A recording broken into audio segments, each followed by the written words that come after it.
Hello everyone, welcome to my YouTube channel. So आज मी तुमच्यासाठी घेऊन आले आहे ओल्या नारळाची वडी. इथे मी 2 नारळ किसून घेतले आहेत. आता आपण एका पॅनमध्ये 1 चमचा घी घेतोय. त्यामध्ये जे आपण नारळ किसून घेतला आहे ते टाकणार आहोत. त्याला 1-2-3 मिनटं व्यवस्थित परतवून घ्यायचं आहे. ही सगळी प्रोसेस स्लो गॅसवर करायची आहे, कारण की खोबरं लगेच लागतं खाली आणि मग ते व्यवस्थित लागणार नाही. आता इथे आपण 4 टेबलस्पून दूध ॲड करणार आहोत. दूध गरम करून थंड केल्यानंतर आपण ह्याच्यामध्ये टाकणार आहोत. ते व्यवस्थितपणे मिक्स करून घ्यायचं आहे. पूर्ण खोबऱ्यामध्ये ते दुधाचा अर्क उतरला पाहिजे. ते सगळं मिक्स करून घ्यायचं आहे. त्यानंतर त्याच्यामध्ये आपण अर्धा वाटी साखर टाकणार आहोत.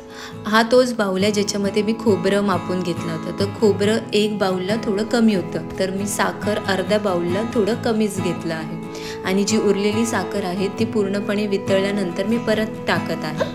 हे पहा, आता ही साखर व्यवस्थित मिक्स करून घ्यायची, पूर्ण ती वितळली पाहिजे. त्याच्यामध्ये आता मी काही ड्रायफ्रूट्स होते ते टाकले होते, काजू आणि बदाम टाकले होते. तुम्हाला पाहिजे तर तुम्ही टाकू शकता किंवा हे कम्प्लिटली ऑप्शनल आहे. तर आता आपण हे सर्व जे टाकलं आहे, साखर, दूध, खोबरं, ड्रायफ्रूट्स, हे सगळं आपण एकजीव करायचं आहे. तर आता हे मला ना जवळजवळ 25 मिनिट्स लागले, 25-30 मिनिट्स लागले हे सगळं प्रोसेस कंप्लीट करायला.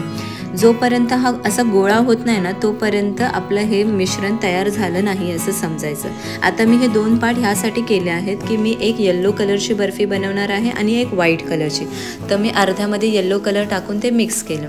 आता एका प्लेटमध्ये थोडं घी लावून मी खाली हे ग्रीस केली ती प्लेट आणि त्याच्यावरती येल्लो कलरचं जो खोबरं वडी होती ती टाकली. तिला असं प्रेस करून व्यवस्थित सेट करून घेतलं.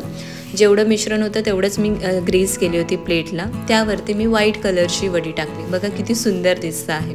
तर त्याला पण व्यवस्थित प्रेस करून सेट करायचं. आणि ह्याची वडी ना जेव्हा ते कोमटसारखं असणार ना तेव्हाच आपण पाडून घ्यायची, म्हणजे मग ते इझी पडेल आपल्याला नंतर डिमोल्ड करण्यासाठी. हे माझं बेबी पण मला हेल्प करतं आहे व्हॉइस ओव्हर द्यायला. ओके, तर मी हे कट करून घेते आहे व्यवस्थित. तुम्हाला पाहिजे तर तुम्ही डायमंड शेपमध्येही करू शकता कट. ह्याला मी प्रॉपर असं स्क्वेअर शेपमध्ये कट करून घेतलं आहे.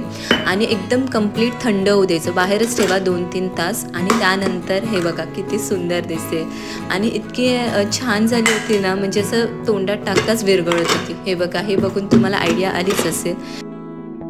व्हिडिओ आवडल्यास नक्की लाईक करा, शेअर करा, सबस्क्राईब करा. Thank you for watching.